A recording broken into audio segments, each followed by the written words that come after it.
जी, आज ईद का तीसरा दिन है। पहले 2 दिन तो शहरी कुर्बानी में मसरूफ़ रहे, घरों में मसरूफ़ियत काफ़ी ज़्यादा रही, पकवान तैयार होते रहे। लेकिन आज तीसरे दिन लोगों की बड़ी तादाद ने तफरीह गाहों का रुख किया है। अगरचे पहले 2 दिन भी लोग बाहर निकलते रहे, बच्चे निकलते रहे सैर के लिए, लेकिन आज तीसरे दिन भरपूर अंदाज में शहरी बाहर निकले हैं।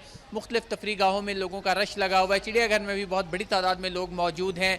अगरचे आज छुट्टी नहीं की गई, पहले 2 दिन छुट्टी थी, तीसरे दिन आज दफातर भी खुले हुए हैं, स्कूल भी खुले हुए हैं, लेकिन बड़ी तादाद में लोग दफातर में हाजिर नहीं हुए। वो ईद मना रहे हैं भरपूर तरीके से।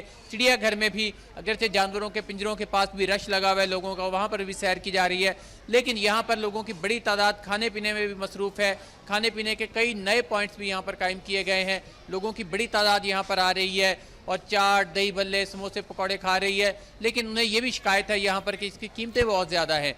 रूटीन की निस्बत जो आम तौर पर बाहर कीमतें होती हैं उससे बहुत ज़्यादा यहाँ पर चार्ज किया जा रहा है, लेकिन शहरी भरपूर तरीके से एंजॉय भी कर रहे हैं, बहुत ज़्यादा खुश भी हैं। और इस खुशी के मौका पर वो खाने पीने पर अगरचे कीमत ज़्यादा ही सही, लेकिन वो फिर भी आ रहे हैं, खा पी रहे हैं, बहुत ज़्यादा भर